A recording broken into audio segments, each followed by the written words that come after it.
for really bad reasons, which is the economy is hitting the wall.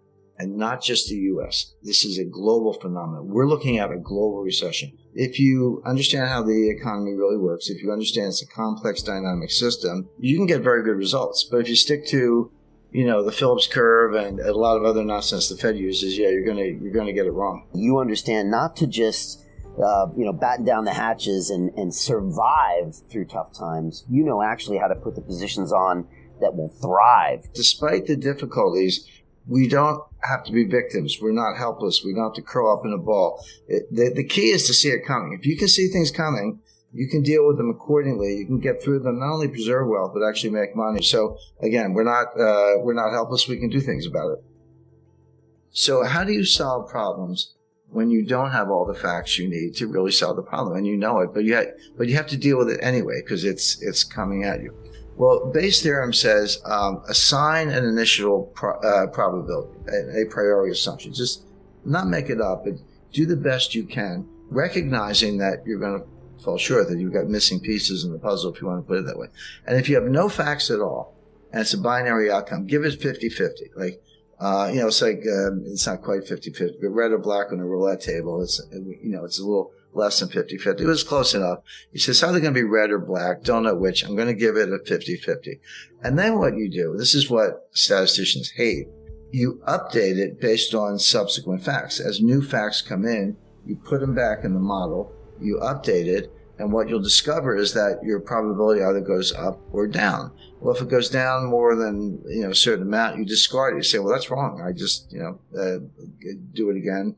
We do something. But if it goes up, what you're doing is making it more and more likely that your assumption was true. And so eventually you can get up to the 80-90% level. And that's not 100%, but it's pretty darn good. But there's a tension, which is, okay, as you're updating, and this is something that was explained to me by Henry Kissinger. So imagine a simple graph, and the vertical axis, the y-axis, is the probability of a certain outcome, and the x-axis is a timeline. Well, the probability, or basically you convert that into the amount of information you have. How much information do I have? How much time do I have to make a decision? Well, at zero, at the outset, you have no information, or very little, but you have a lot of time. You have a lot of degrees of freedom. But as you move across the x-axis, as you move down the timeline, what you discover is you get more and more information, which is a good thing. So that curve is going up. But you have less and less time, fewer degrees of freedom. That curve is going down. So when you get all the way to the other end, it's like, hey, I have perfect information, but it's too late. It's over. I missed either, war started, or I lost all my money, or something bad happened. So what you look for is the sweet spot in the middle. We call it the Kissinger cross, where I have enough information to be smart, but enough time to have degrees of freedom and be able to act. So he gave 5 speeches. He said the same thing every time. He said, inflation is job one. We're just going after inflation. Believe us. There is going to be a recession. Unemployment is going to go up. There's going to be pain. I've never heard a Fed chairman use the word pain. He used it 5 times in one paragraph in the Jackson Hole speech. And that's what we're doing. And believe us when we say it. And of course, Wall Street, comes up with their own narrative. Now, how long will he raise rates? How quickly? And what's he trying to do? Powell is trying to get to something that he calls the terminal rate. And what's the terminal rate? I don't know the number. Neither does Jay Powell. It's kind of like his partner Stewart would say, I'll know it when I see it. But he's trying to get to a terminal rate. But the definition of the terminal rate is it's a rate that's high enough to cause inflation to come down on its own without further hikes. So we'll get to a level, and then inflation is coming down, by the way. And in the last 5 months, in the U.S., it's gone from about 9% to 8.7, 8.2, 7.4, 7.1. So it is coming down. Having said that, the target is 2%, and 7.1 is still a far cry from 2. So he's not there, but he's making progress. Before we continue, help us clicking that YouTube like button and subscribe now to our channel. This shows the algorithm that you valued this information. And it helps us spread that message. Sharing is caring. And now, let's continue. The Fed leans to the view that they're not at the terminal rate, that inflation is coming down because they're raising rates. They have not achieved the terminal rate. So my expectation is the Fed will raise interest rates 50 basis points on February 1st. We'll see. We got a few weeks to go, and that could change. It can be consistent with Bayesian and updating. But they'll let us know. We'll know beforehand. And then probably 25 basis points in March. March 22nd is the Fed meeting after that. So those 75 plus the 450 we have now, that'll get you to 5.25. And even the more hawkish members think that that's probably the terminal rate. So Powell and the Fed have said, yeah, inflation's coming down, but it's because we're raising rates, not because we're at the terminal rate. We're going to get to the terminal rate, probably 2 more hikes, and then we'll pause. And then if we're right, we'll just let inflation come down on its own. And that may take a year. So all this stuff about the Fed pivot and cutting rates and all that stuff, I mean, the Fed's thinking mid-2024 before they do that. So now Powell, remember, Powell's not an economist, he's a lawyer, so he kind of thinks like a lawyer. I can relate to that, looking at both sides. Powell does not want to be that guy.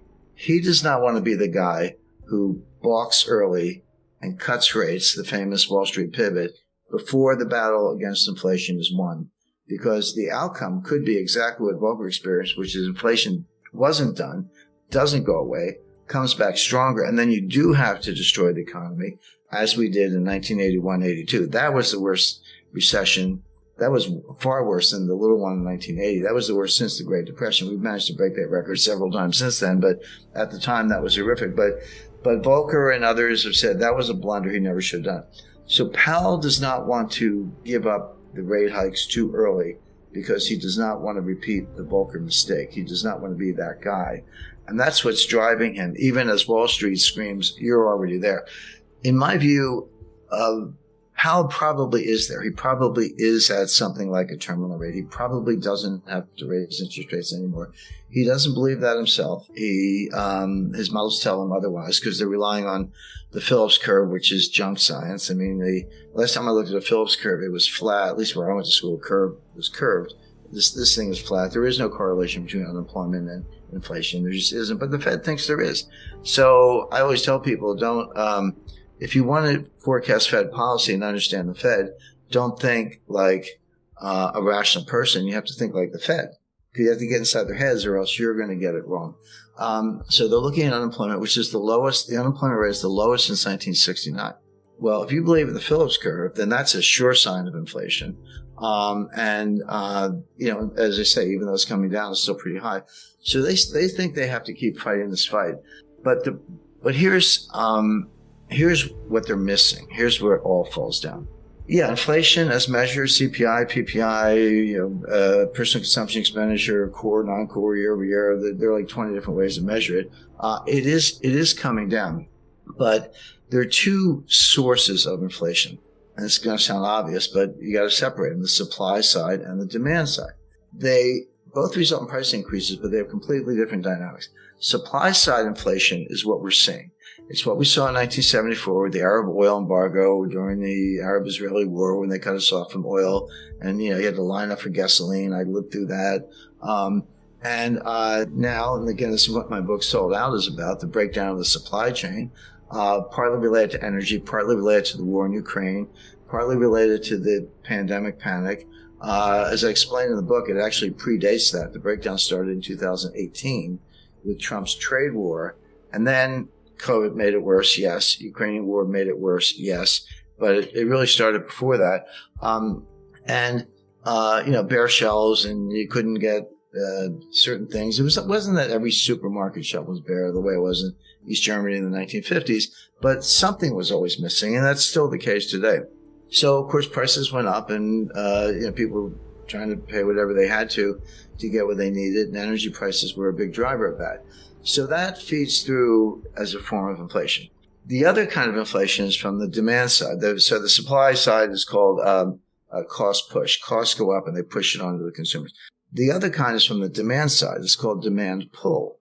And basically consumers have a change in mentality. They're worried about inflation. They would say, hey, I was thinking about buying a refrigerator. Gee, I better go buy it today because if I wait for 6 months, the price is going to go up.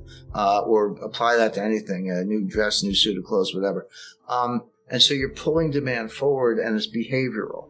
And that will also drive prices up. But they're very different things. Now, cost push can morph into demand pull. That's what happened in the 70s. It started from the supply side, but by the late 70s, 80s, and Volcker, which we've just been talking about, it had tipped over into the demand side. That hasn't happened yet. We've had the supply side inflation, the cost push. It hasn't yet tipped into demand pull. It hasn't really affected consumer behavior that much in terms of people anticipating more inflation. It could, but it hasn't happened yet. Here's why that's an important distinction. Cost push inflation negates itself. You know, the old saying that the cure for high oil prices is high oil prices because people can't afford it. Like, you know, maybe if demand is inelastic, if you got to fill up your Ford F-150 truck with gasoline to take the kids to school or go to work. But if you're unemployed, you're not buying any gas because you're not leaving the house. So it tends to negate itself, whereas demand pull feeds on itself. Powell has not made that distinction. And if I'm right, and I think I am right, and the evidence backs that up, this inflation will come down, not because the Fed is raising interest rates, but because higher prices destroy demand all on their own. If I used to pay $75 to fill up my truck with gas, and now I have to pay $150, which is about right, I'll do it because I got to get to work. But that's $75 I'm not going to spend on something else. I'm not going to go out for dinner. I'm not going to go to a show, a concert, or buy a